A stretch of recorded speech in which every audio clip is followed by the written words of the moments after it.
Today is October 12th, 2021. I'm Leslie Torres, and I'm continuing this interview with Madeline Bustos from our last week interview.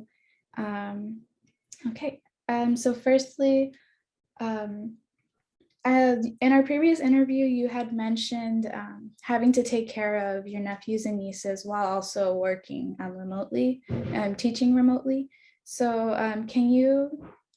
can you possibly speak upon maybe if like these were familial expectations or I think in terms of like just being positioned as like a young able-bodied like Latino woman, I think they are expectations. I think however, I think they aren't necessarily explicitly expectations, but like a communicated effort as well. I think there is kind of the obvious, like, oh, well, of course, like this person will be able to help out because that's just the nature of them being here. For instance, like because I'm at home, I am expected to like be able to help out if asked. However, I don't think that expectation comes along with like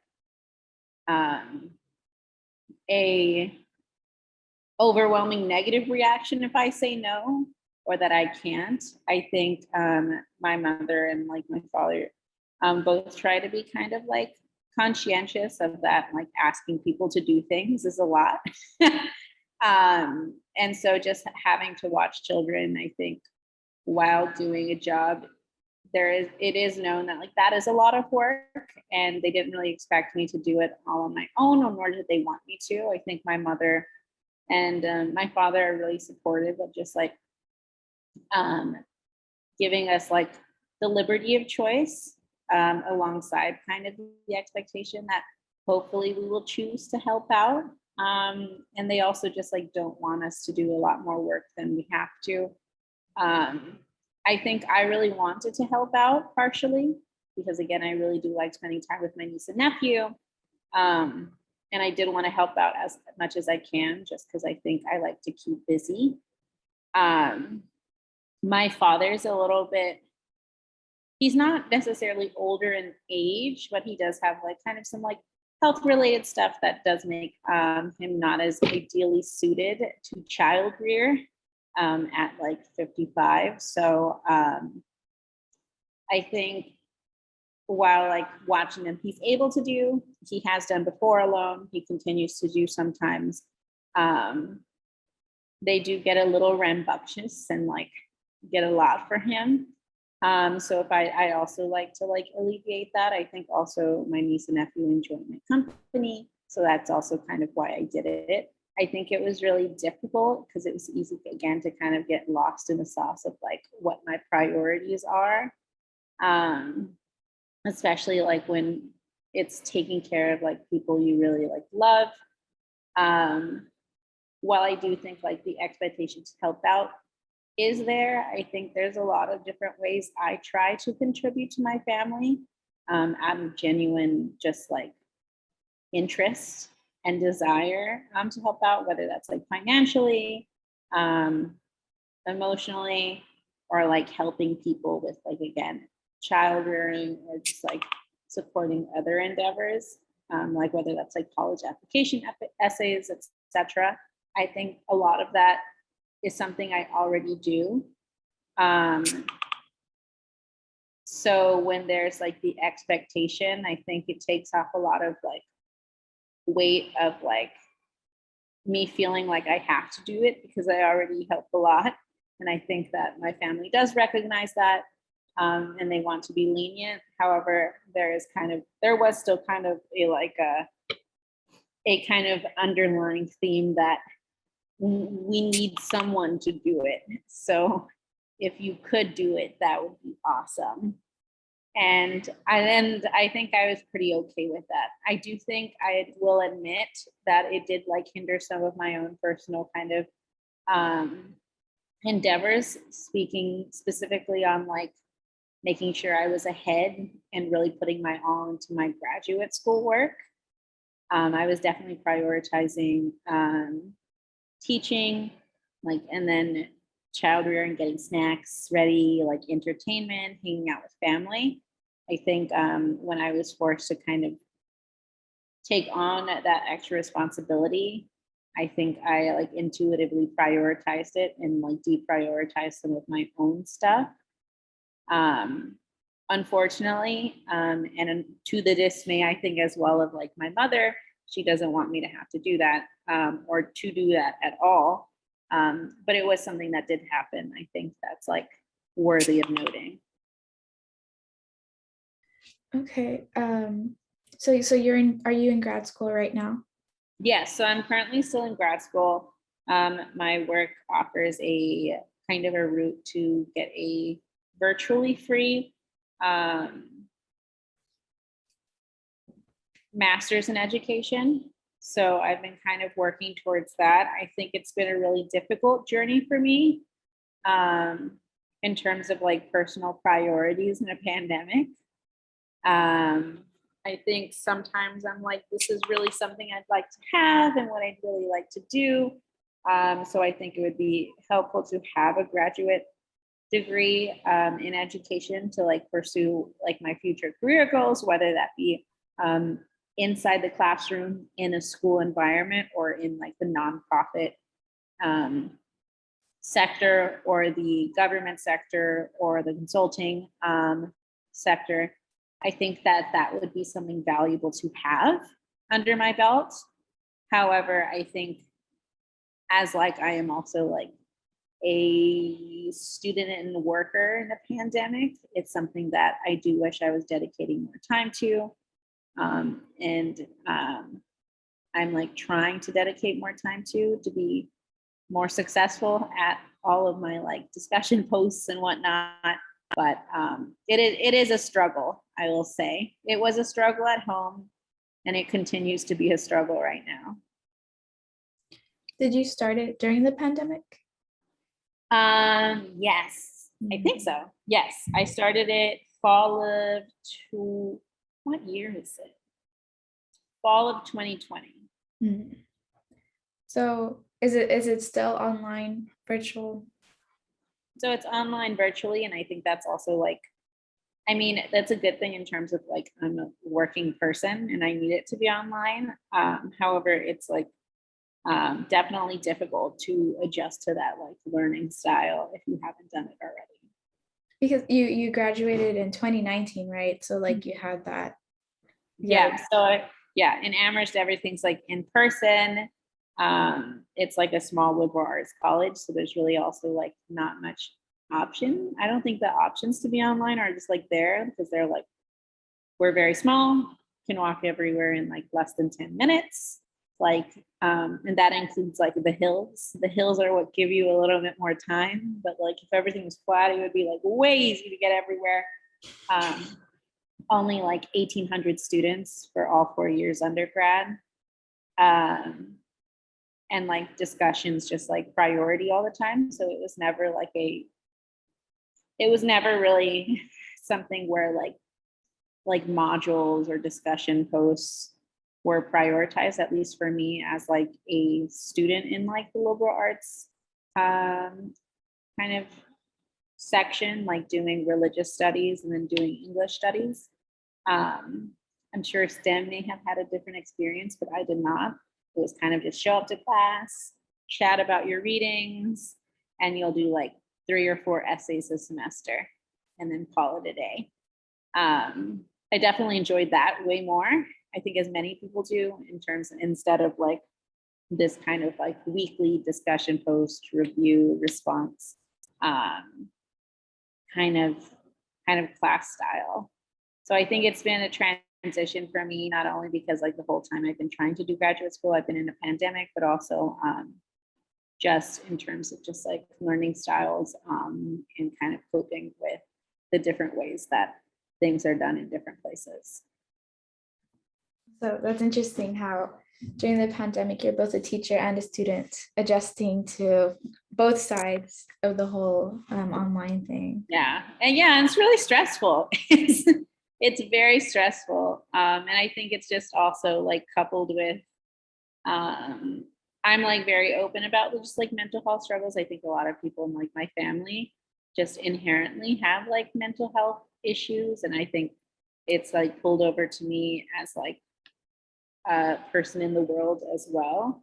I think comparatively to like people in my family, I'm like less like mentally ill. It is as if that's like a thing. But like as like I think somebody with like the privilege to like receive therapy and like receive medication and like have this diagnosis, I do like have it. And I've been kind of, I was kind of at peace with that and doing my best through undergrad. And it's like the pandemic is only like resurging everything as well. So I'm also like, that's another challenge kind of going through a pandemic, not only for me, but for a lot of people. That mental health is kind of just like an added punch to the mix. So yes, it's very challenging in a lot of different ways. I'm still happy to do it, but trying to do my best, you know. Okay. Well, thank you for sharing that. It's very No, yeah. well, okay. Well, now I'm going to transition into back what we had ended the last interview on, which was about the Willacy County Neighbors Fund. So can you describe how you led this initiative remotely? Yes. So at its conception, it is like a lot of mutual aid in the not necessarily the 21st century, but particularly like the digital age, as they call it. A lot of it would happen kind of remotely or online anyway. Kind of the premise of like circulating an infographic that has like details about the winter freeze, details about Willacy County through social media circles was going to happen online anyway, or would have happened online anyway. So therefore it was really easy in terms to get this started remotely. I think, again, it didn't matter where I was in order for people to like see the post and donate money. It was more of a challenge, not necessarily challenge, but a something to think about. My location was more something to think about when it came to like distributing aid, like what type of aid I would be able to distribute and how that communication would look. I think doing it remotely was like also like part of like why I was kind of like so hesitant about doing it in the first place. I think like, well, what can I truly do? It's going to be a lot of like phone calls with my mom, who's also going through it, like, and going through her own thing. And I don't know if it's just going to be too complicated. I think when people already have networks up, you can like set up Zoom meetings, like people already know how to do things and like pick up supplies and distribute supplies. Where's the best place for that? Who can I contact to get the word out? And it did seem very challenging, and it was very challenging to do that, to do those things without family, or without like being able, or to do those things with family and without being able to have that kind of organization in general. I think that's why I think I tried to keep it small in terms of like who is offered specific types of aid and how it was distributed. So I tried to keep as closely as I could to like Cash App and money sharing apps as a way of distributing aid, because I was remote. And it would also, and if I did do a food drive. I tried to do it at a like larger scale, or as large a scale as I could. Because it was not something I like wanted to do multiple times. So I think it was like easy to start and not wildly challenging to do remotely. It was more so instead that the challenge was not already having kind of like organizational supports or structures and figuring out how to kind of do a mutual aid project for the first time, especially with very limited contacts in Willacy as well, or limited contacts that I think I could trust or really convince to be involved on such a short notice. I think that was more of like a really challenging factor to me. But it ended up working okay, I would say. Okay, so did you have Valley-based volunteers helping you? Yeah, so I had my family helping me. My mom is a very involved person, I think, in general. I think in terms of like she's been a teacher for all of her adult life, from kindergarten to like grade 12 electives for home economics. So like she's always been involved in something, whether it was like back when she was in school or when she's taught school, being involved in school clubs, like being a Girl Scout leader. Like she's somebody who has a little bit more of an organized eye. And so I was able to enlist her to help out after kind of things thawed out, quite literally. I think that's when a lot of kind of the mobilizing happened. I think unfortunately, and I think other like mutual aid organizers may have also said this, it was really hard to give aid to others when many people needed it themselves. Like basically it would have been really hard to like distribute materials to people when like the volunteers that would do the distribution are looking for like blankets, heat sources themselves. So a lot of it was kind of like after the fact work. And I think that was something I think my mother was more, and my sister was also there, who was a fourth year in college. That was something they were more equipped to do, and something that they did for a little bit as well. So those were kind of the only volunteers. I did send out kind of like a would you like to volunteer message on Facebook. I think only like one person responded. But I think they were like working at the same time as our like food pickup. So I was like, it's fine. And she was actually a person who I had gone to high school with, and she was like a few years ahead of me, but pretty much everything else was just like saying, hey family, can you drive here at this time just to drop off a plate? That'd be cool. And they did it, which is quite fantastic. Okay, and we'll get into the aid distributions in a little bit. But first, as you've previously mentioned, you weren't involved in mutual aid efforts in the past. So what was it like undertaking this responsibility for not only the first time, but also so completely far away from the people you wanted to help? It was really weird, I think, really, really odd. I think it was a task that involved a lot of grace and compassion, and vulnerability, not only from like myself, but also from people who I wanted to or who wanted support. I think it was a very like humbling experience, in that I only could like give as much aid as I could and divide it amongst people that I like had said I was going to. It was also interesting in that, like, as I'm so far away and as I don't have any like official like county supports.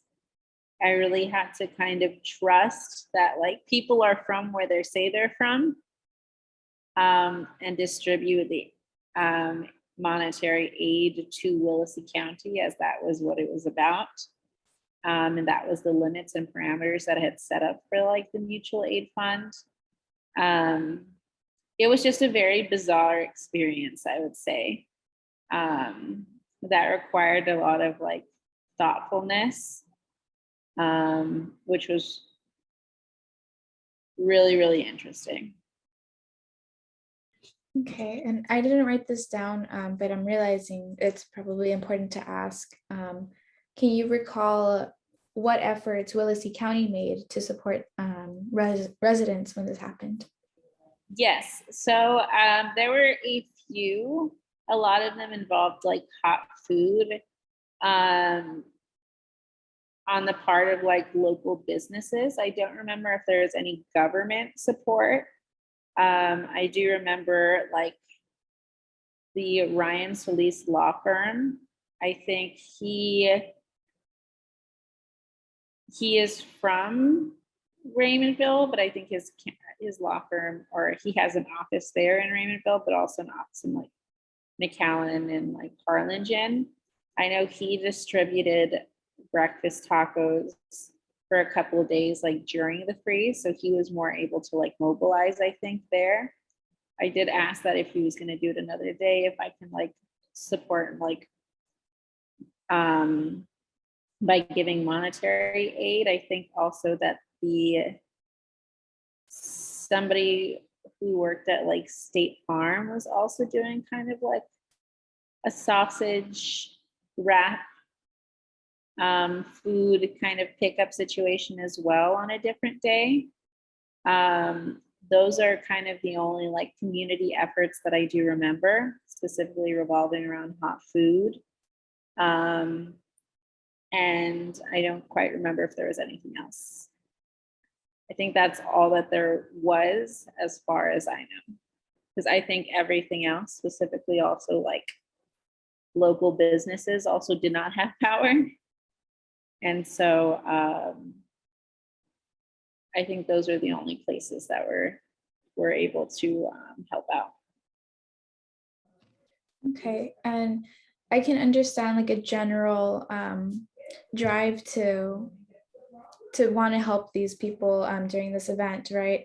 But were there any specific motivations for creating this fund? Like maybe something you saw that didn't sit right, or just anything like that?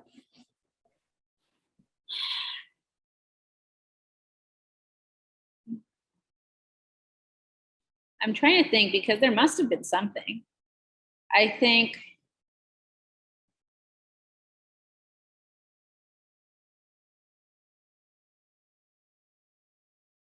oh, I'm sure. Oh, I know. I got it.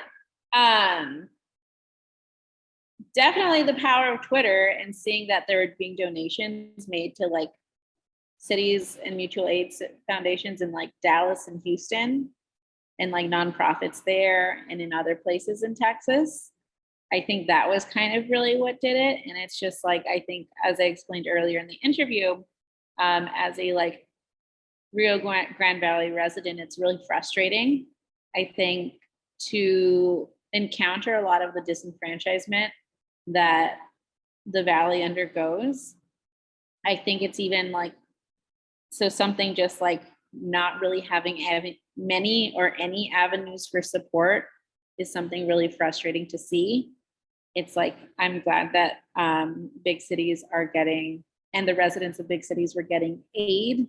And I'm glad that they have the avenues to do that and that they have people to deliver that support.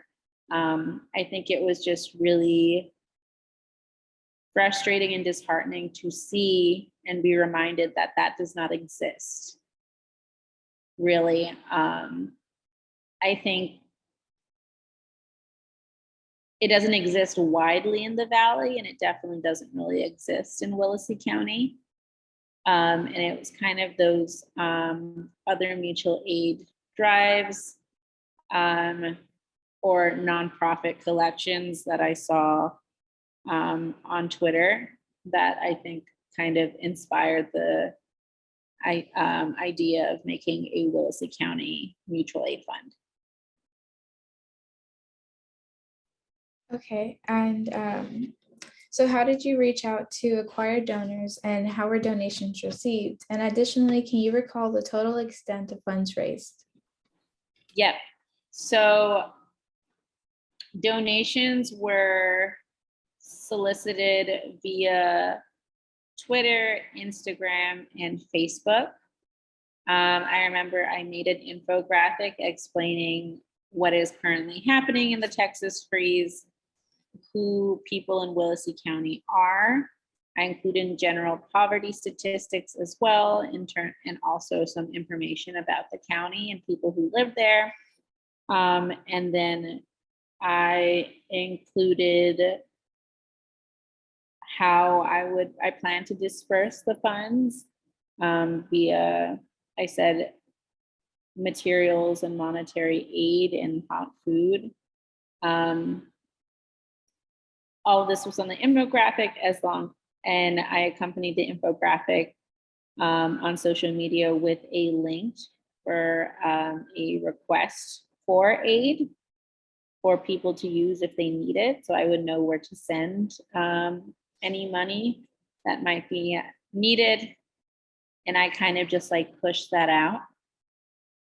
And I was like, we can see how far it'll go. And that was kind of just the process of that. I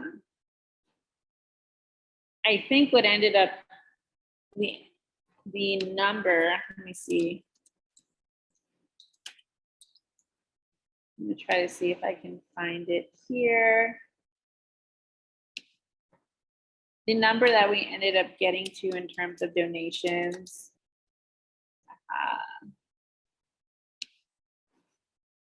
I have the exact number here. The total amount raised was $7,179.93. So that was collected over the course of 1, 2,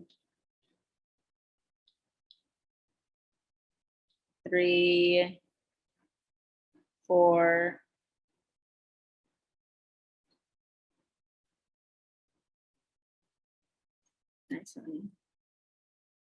5, 6 days.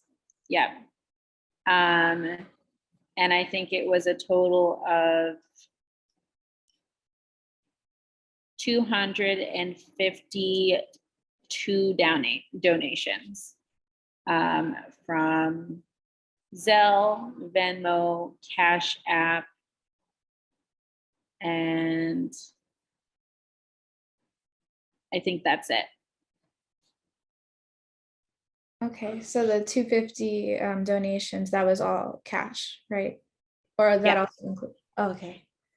Okay. And also in our pre-interview, you mentioned that you knew some of the donors through your alma mater, Amherst College in Massachusetts. So how did your experiences with other Amherst alumni or with the university influence your organizing and fundraising efforts?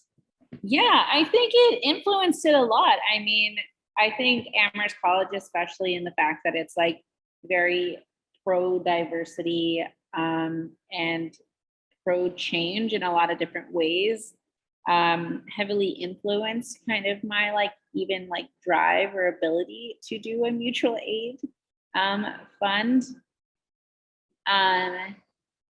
I think for my first year at Amherst in like, I think it was October, November, there was an event called Amherst Uprising where students occupied the school library for like 3 or 4 days and shared experiences of trauma, whether that's like class trauma or racial trauma or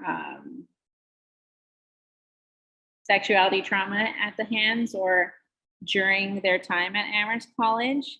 I think definitely that like formative experience there at the school, as well as my like many experiences taking part in like little protests and just like discussions on activism, social change, and any general kind of marginalization or oppression.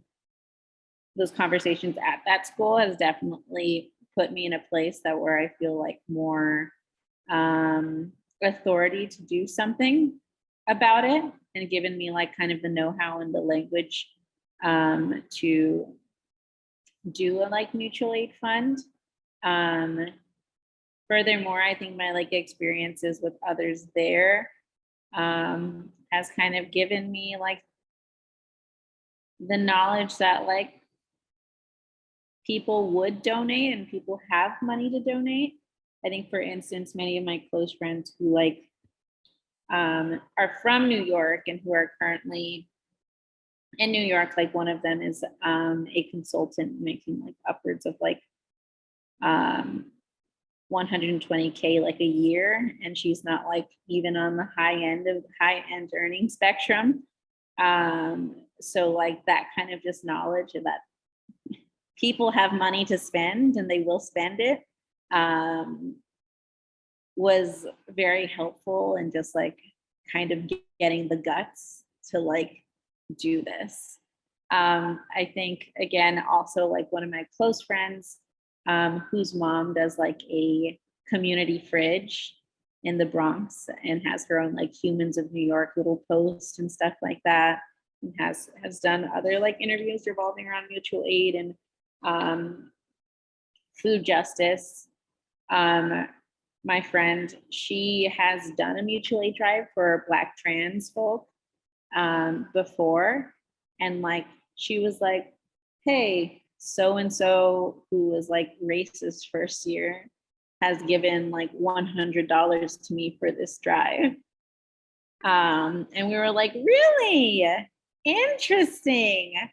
And we were like, wow, is this his guilt? That's so exciting. So just like experiences also like that, just talking to people from my college who I'm still friends with and who like happen to sometimes like do this work was like really helpful in terms of, again, of just being like, yep, people have money, they want to give it. And I think if I ask nicely and for good reason, I can get a bit to redistribute to Willacy County, who really, again, I feel like has had no one championing for them on a national stage. And I thought, let's give it a shot. So I think all of those things, like again, being privy to like protests, being privy to organizers, whether that's on a small scale or not, having again discussions on like racial, class, sexuality, identity, and oppression in school, in class, and in like the dorm rooms has been helpful to me in like creating this kind of like little mutual aid fund for a bit. Okay. And when you created the Willacy County Neighbors Fund, did you have any long-term plans for it, or was it just specifically for the freeze? Yeah, I don't have any concrete long-term plans for it. I think in like my mind, I would be like, I'd love to start a nonprofit and do things and like be cool. Although I know essentially nonprofits, there are some qualms with those as well, and how they distribute funds and what the priority is for money and care. I think there are specific great things to raise about like, well, in nonprofits, the money doesn't go to the people because it's not mutual aid. A lot of it goes to like running the organization, and therefore is not necessarily as helpful as it should be. And it's just kind of like a political front. I think in like my more naive heart, I'd be like, I'd love to do that someday and like find a way to like help in a more official capacity. And I think that's something I've always wanted to like find a way to help in an official capacity, whether that's like nonprofit, creating like structures actually within the government to help, or something else. I think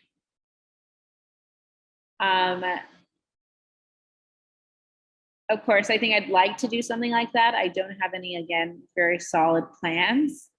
I think it's just more of a big idea and like a collection of like, when I get there, I'll get there expectations. However, when creating kind of like a little catchy name to like attach to the infographic, I was like, this one could have longevity. So I think it was supposed to be a kind of like one-time thing, in terms of like my own personal organizing and extending out requests for like support. However, I think that I did kind of, while creating kind of this like mutual aid stint, I did have like some kind of like fantasy of what it could be like beyond. Again, there are no plans for me as of right now.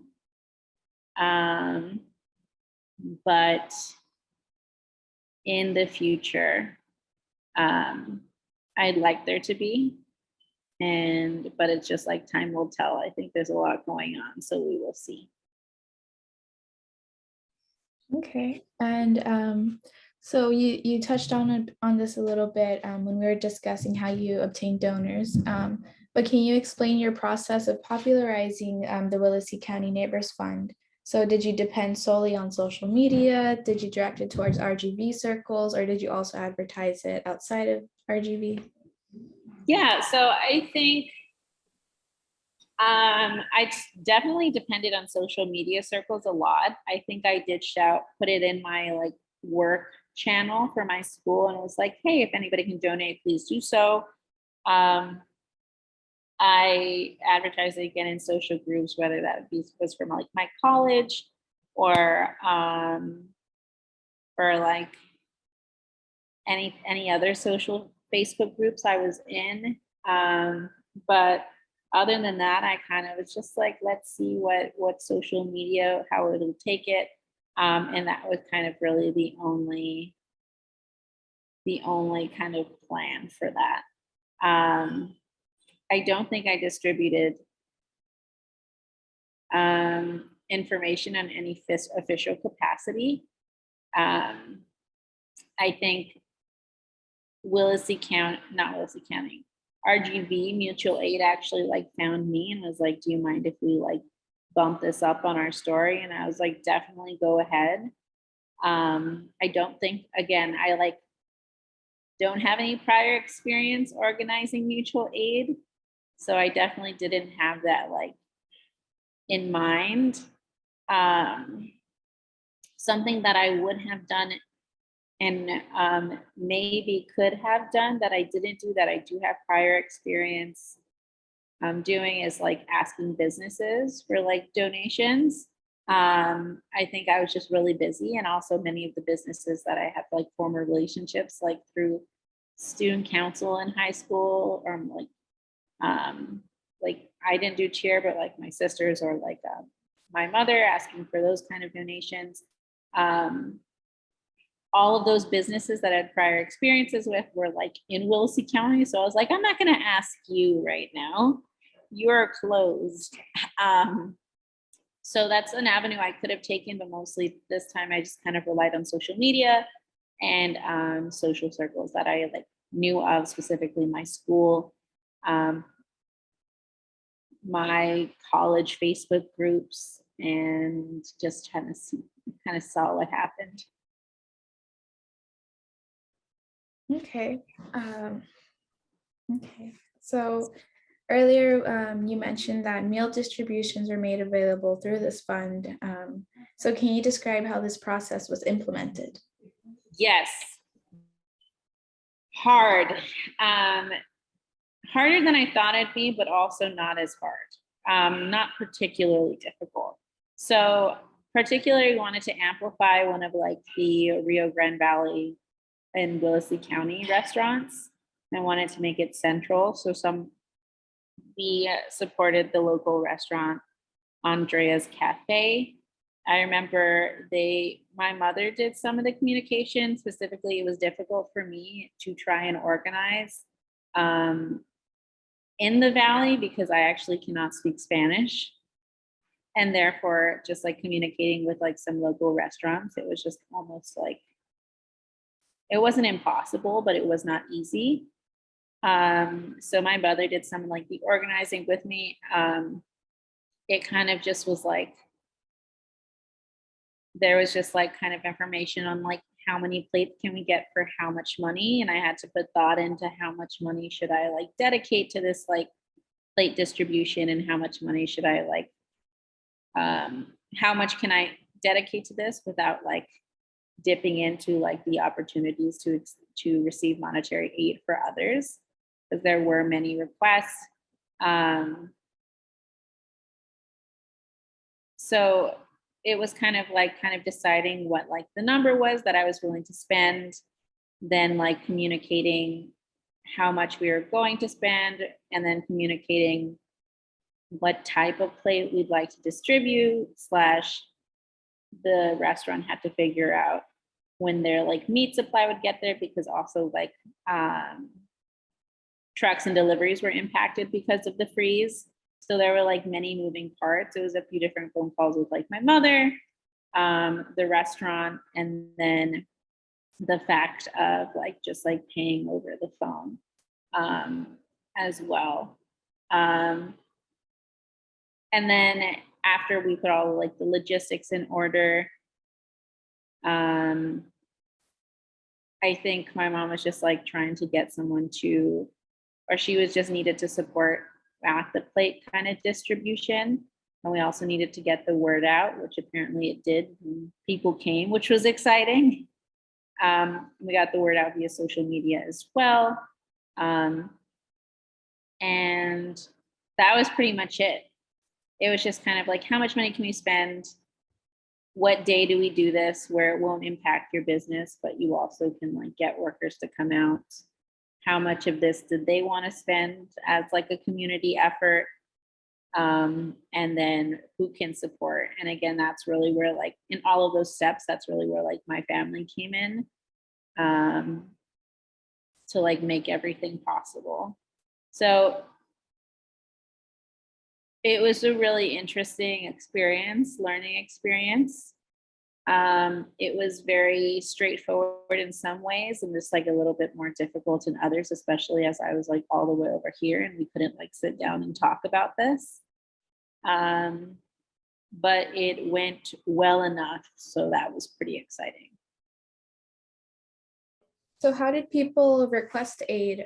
Was there like a Google form, or you kind of were just, or how did that go?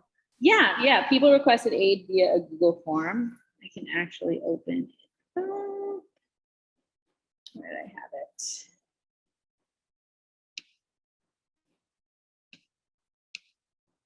So it was a Google form that you could fill out using certain links. It asked for name, email address, phone number, who the request is for, options being like myself only, my family, and myself, a family member who lives in Willacy County. And then I think it's other. It also, in the case of some people actually like requested aid for like elderly family members, there was like a section for like recipient's contact information. Where does the recipient live? There I only had like, I thought it was helpful to like include that to make sure again, like people can lie, but also like we need to make sure like people are from Willacy County. So like the options were like Raymondville, Lyford, Lasada, San Perlita. I think it was San Perlita / Santa Monica, unsure. And then it was like other. So that was kind of something I asked for. And then there was a section on how can we help.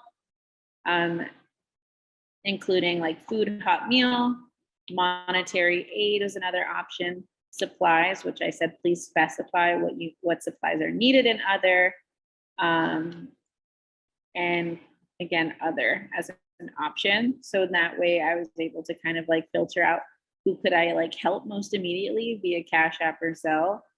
And then I included a column for, is there anything you'd like for us to know?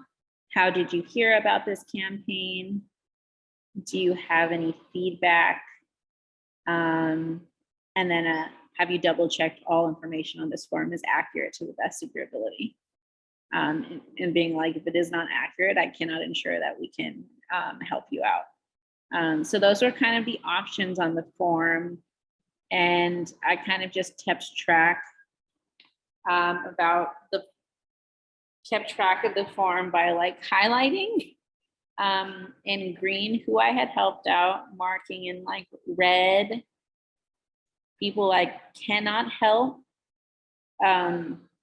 because they are not in Willacy County, or that I would deprioritize helping because again, there's a lot of people that needed help in Willacy County, and I need to make sure that because that was what was on like the flyer, the infographic, and because that's where people were told their money was going, I needed to make sure it was going to that county.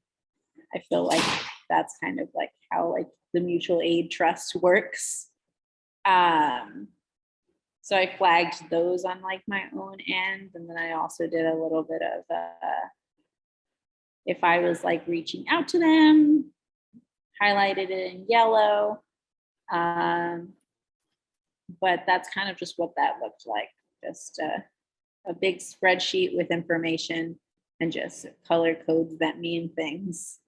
And that was kind of how I filtered through who needs help, who can I get it to easiest, and when it has been done. A lot of people, specifically after they filled out the form, I reached out to them via text saying, hi, this is Madeline from Willacy County Neighbors Fund. We received your request for aid. Like, is this correct? And then if they texted back, I would say, great, the most immediate form of aid we can supply is monetary aid. Do you have a way of retrieving funds if we can send them to you via money sharing app? And then they'd say, yes, I have Cash App, or yes, what do you have? And they'd say Cash App, Zelle, or Venmo, and then we'd figure it out from there. That was kind of how the usual would go. For people who requested hot meal, I was able to distribute those on like a certain day, again, via the help of like my mother and my father. What I would do then is I just call, I use my Venmo card a lot for this, like using the funds from there to like specifically take from it and pay for things. Like I would just, again, call the same restaurant like Andrea's, be like, can I have 5 plates of like carne guisada? Great. Will be 5 for them soon. And that was how that happened. But in terms of like getting requests for aid, it was all through Google form. And this Google form would then like, again, turn into a text. And then communication would just kind of happen that way. For the food pickups, so would your family pick it up and deliver it, or? Yeah. Okay, cool. Yeah, and over text, I'd be like, great, how many is this? How many plates do you need? We can deliver it from this window of time. What is your address? Okay, and so what determined the financial assistance distributions? Did each recipient receive a base amount of funds? Yes, for individuals, it was about $100 starting off, and for families, it was, I believe, 150 or 175, depending on the size. If it was like 3 individuals, 150, and if it was 4 or more, it was 175. So how long did it take you to exhaust the fund?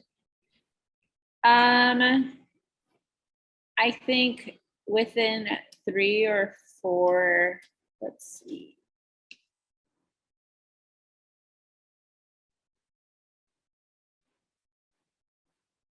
so I stopped doing that.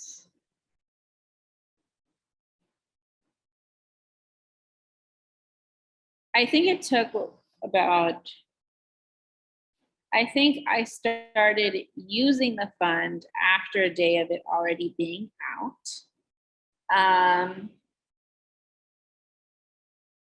1, 2, 3, 4. Think about 4 or 5 days, I would say, for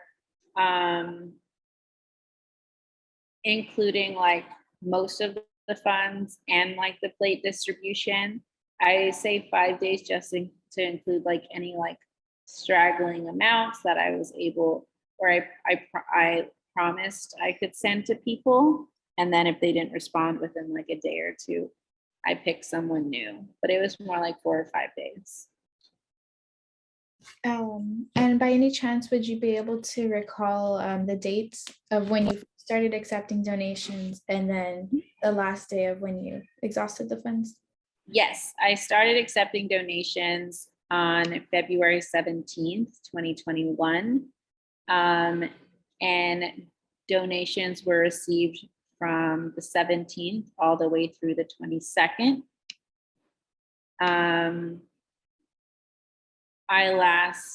The responses, the requests for aid we stopped accepting requests on the 21st, and I believe the last person received their funds on the 23rd, February 23rd. Okay.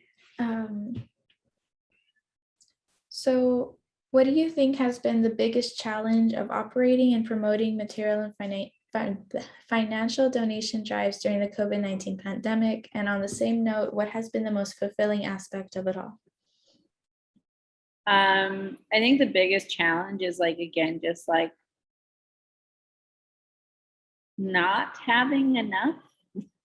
I think, yeah, I think people need way more help than like a tiny lump sum of cash. Like, again, $100 really isn't that much.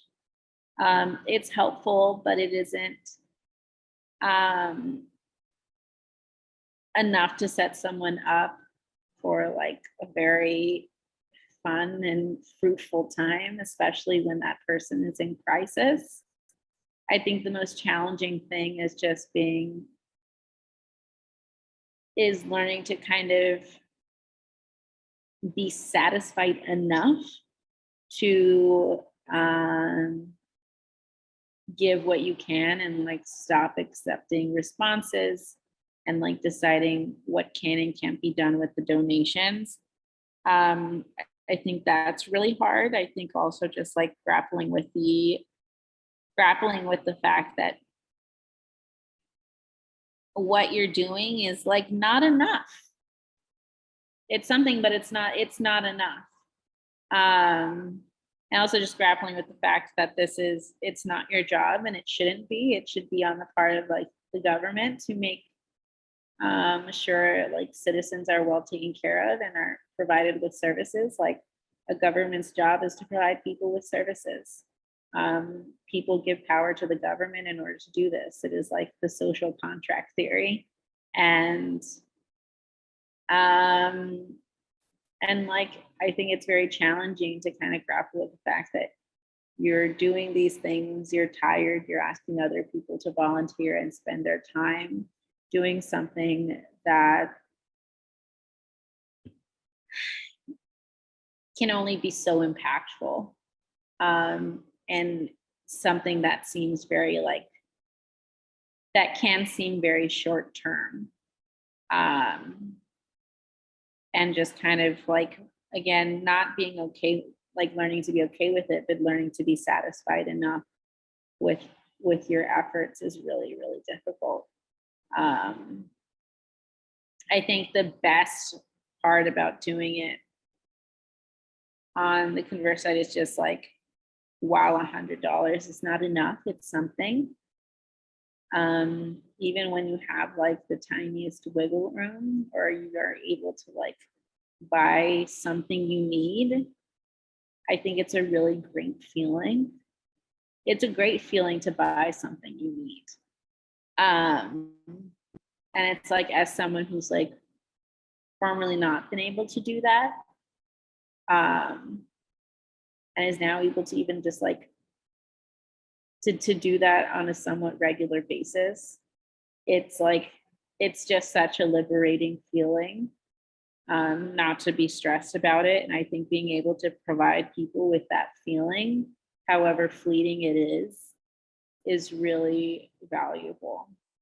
I think, like, I think unfortunately, I think a lot of people don't understand how wonderful that feeling is of being able to buy something you need, but far too many people do understand. And just kind of like, again, receiving that feeling or being able to give that person a feeling forever, how short a time, forever, or for however short a time, is really cool, I think. So I think that would kind of be the best thing. Or the best thing to me about mutual aid, because again, I'm like not under the illusion that like people's lives are changed. I think, but it's just like, again, having the kind of security that this, like, the stress from this one tiny moment in my life won't be taking years off the end of it, is nice. Okay. So now to close, I'll ask you some final questions. Originally, I had geared these specifically for your experiences in Brownsville. I mean, not Brownsville, Brooklyn, and in New York, the area. But now that I've learned you spent like a good amount of time going back and forth between the Valley and New York, I'd like to also ask about Raymondville and Willacy County.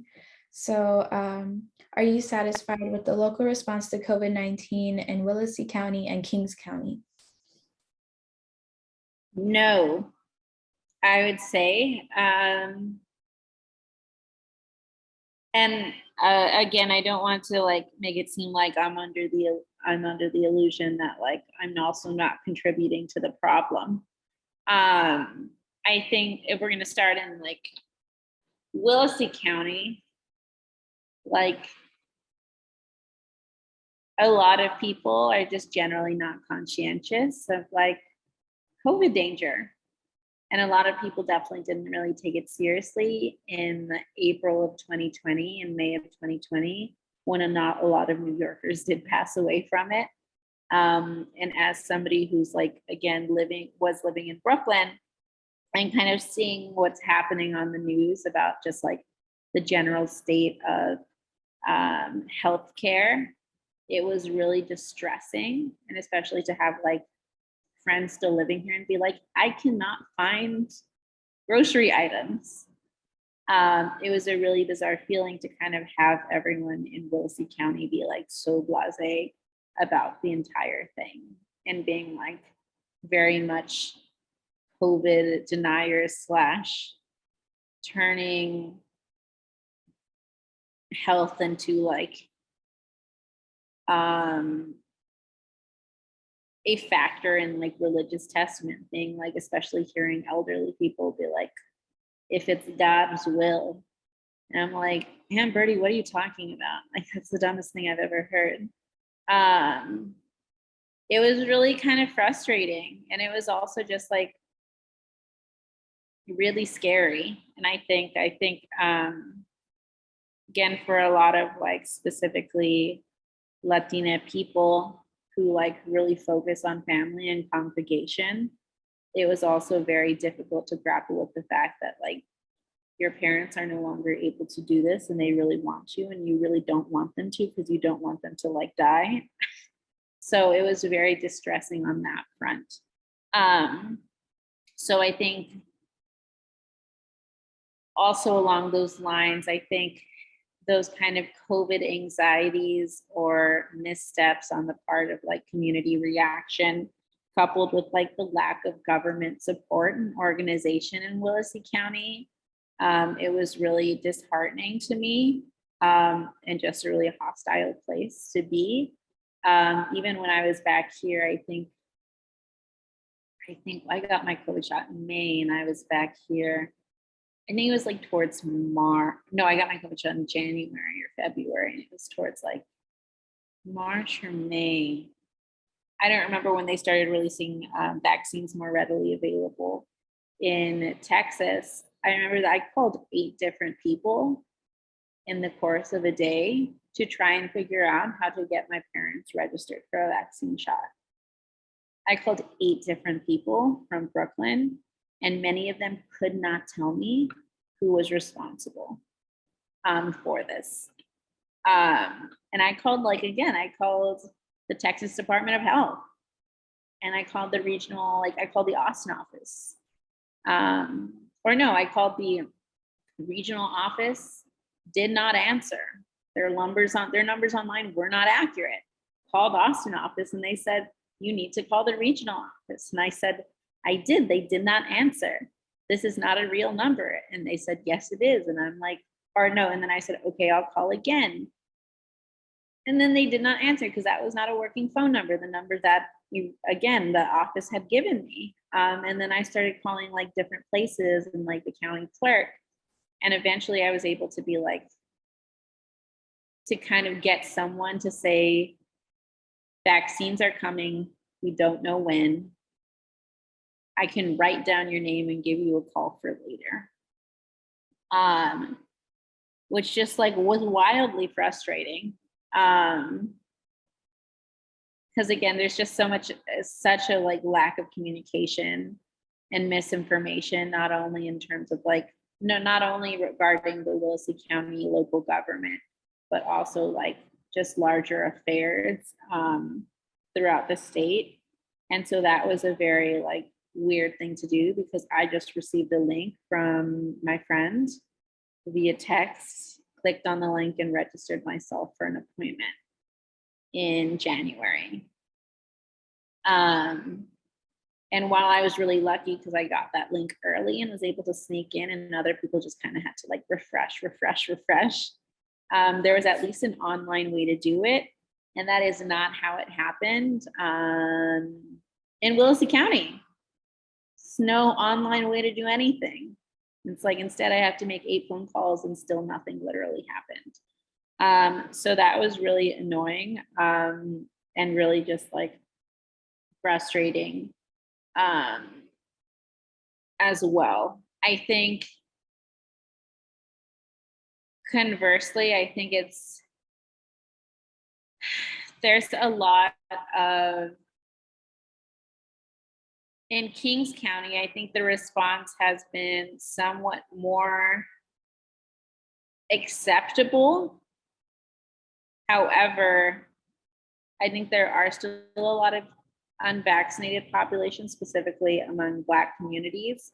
However, I think that's more understandable in terms of history of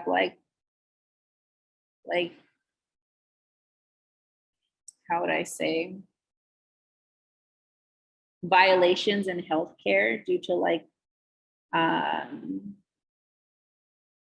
racism towards Black Americans and Black people in the US. So I think there is a lot of skepticism about the vaccine here, and a lot of people who are unvaccinated for that reason, because of just historically racist healthcare. And so I think that's understandable. I do find it a little frustrating that some of the 12-year-olds here at the school are not vaccinated still. It makes me sad because they can't be in clubs if they're not vaccinated. And I'm just just get vaccinated. I got vaccinated, but at the same time, I do understand parents being I do and don't understand parents being they're too young. And I'm for a shot that literally doesn't do anything. So I understand, but I don't. I think I also quite literally don't understand because I'm I do not have a child myself. I think I would be a little bit apprehensive if I had a child, just because of a lot of the misinformation going around. So I think that's worthy to note as well. I think, again, Kings County's response has been pretty okay, but I think it is kind of anxiety inducing that, like, now that a lot of people are vaccinated, like, you are allowed to go to restaurants if you show proof of vaccination. I think that's kind of scary, and I do it all the time. Because it's like, technically that should be safe, that should be fine if everyone's vaccinated, but it still feels like it's promoting a strange message. As we're still in the middle of the pandemic, as vaccinated people can still carry COVID and infect others. So kind of that, like, that response to the pandemic and letting vaccinated people partake in more normal areas of life, even while the pandemic's still going on, is kind of interesting to me. Because again, I feel like we should still be socially distancing. People are still dying. We're not done yet. So that is kind of frustrating as well. But I think overall it is preferable, again, to, like, Texas does not have vaccine mandates. So, like, I can infer that that's just drastically more scary. So I think there are definitely different situations, but I think, again, there can be much improvement regardless of, like, its current state. Okay, and are you satisfied with the state responses to COVID-19 in Texas, led by Governor Greg Abbott? And then I know in New York it changed. So previous Governor Andrew Cuomo and current Kathy, I'm not sure how to pronounce her last name, but the current governor. Yeah, so I'm not satisfied with Abbott's, just really a disregard for human life. I think the decision to kind of reopen Texas in the middle of a pandemic at 100% capacity was very negligent. I think I don't know what I can do about it, but I'm not necessarily satisfied. In terms of Governor Cuomo's response, a lot of people say, like, especially people in Texas, like, I know my mother's like, well, he's just doing everything right. A lot of people in New York, and I think me to a degree as well, are, like, a little bit more harsh in that I think there was just such a lack of response early enough to save a lot of New Yorker lives. Again, it was only after, like, a couple weeks, 3 weeks, in which, like, people really started dying, that people were, like, he decided to shut down a lot of New York. I think from not necessarily even a political lens, but from, like, from a national health perspective, that was a huge misstep, especially with the information that people were given so early on in January. Again, I think a lot of people are like, this has only been going on since March of 2021, but, like, Wuhan, China literally had COVID in December. There were 3 months before that people chose to do nothing because of political and economic gain. And I know that, like, politicians will be like, it's not that easy, it's not that black and white to make change on such a wide scale. And specifically a national or even, like, a New York City scale happen. However, I don't think it's wrong for people to have desired that action and that change to come sooner than it did. And I understand a lot of the frustrations, especially with like Cuomo's response or late response as well. In terms of Governor Hochul, and